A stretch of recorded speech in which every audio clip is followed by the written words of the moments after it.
ದಾವಣಗೆರೆ ಜಿಲ್ಲೆಯ ನ್ಯಾಮತಿ ತಾಲೂಕಿನ ಸವಳಂಗ ಬಳಿ ಭೀಕರ ಅಪಘಾತ ಸಂಭವಿಸಿದೆ. ಕೆಎಸ್ಆರ್ಟಿಸಿ ಬಸ್ ಹಾಗೂ ಶಿಫ್ಟ್ ಕಾರಿನ ನಡುವೆ ಡಿಕ್ಕಿ ಸಂಭವಿಸಿ ಕಾರಿನಲ್ಲಿದ್ದ 3 ಜನ ಮಹಿಳೆಯರು ಸ್ಥಳದಲ್ಲೇ ಸಾವನ್ನಪ್ಪಿದ್ದಾರೆ. ಘಟನೆಯಲ್ಲಿ ಚಾಲಕ ಆಸ್ಪತ್ರೆಗೆ ಸಾಗಿಸುವ ಮಾರ್ಗ ಮಧ್ಯೆ ಕೊನೆಯುಸಿರೆಳೆದಿದ್ದಾರೆ. ಮೃತರನ್ನ ಕಾರು ಚಾಲಕ 30 ವರ್ಷದ ಸುನೀಲ್, 40 ವರ್ಷದ ದಾಕ್ಷಾಯಿಣಿ ಅಮ್ಮ, 45 ವರ್ಷದ ಸುಮಾ ಮತ್ತು 65 ವರ್ಷದ ಶಾರದಮ್ಮ ಎಂದು ಗುರುತಿಸಲಾಗಿದೆ. ಇನ್ನು ಕಾರಿನಲ್ಲಿದ್ದ ಆಶಾ ಎಂಬ ಮಹಿಳೆ ಗಂಭೀರವಾಗಿ ಗಾಯಗೊಂಡಿದ್ದು ಮಗ್ಗನ್ ಆಸ್ಪತ್ರೆಗೆ ಸಾಗಿಸಲಾಗಿದೆ. ಇನ್ನು ಮೃತರು ಶಿವಮೊಗ್ಗ ಜಿಲ್ಲೆಯ ಭದ್ರಾವತಿ ತಾಲೂಕಿನ ಎಡೇಹಳ್ಳಿ ಗ್ರಾಮದ ಮೂಲದವರು ಎಂದು ತಿಳಿದು ಬಂದಿದೆ.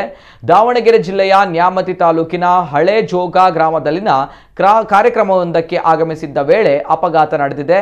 ಇನ್ನು ಘಟನಾ ಸ್ಥಳಕ್ಕೆ ನ್ಯಾಮತಿ ಠಾಣೆ ಪೊಲೀಸರು ಭೇಟಿ ನೀಡಿ ಪರಿಶೀಲನೆ ನಡೆಸಿದ್ದಾರೆ.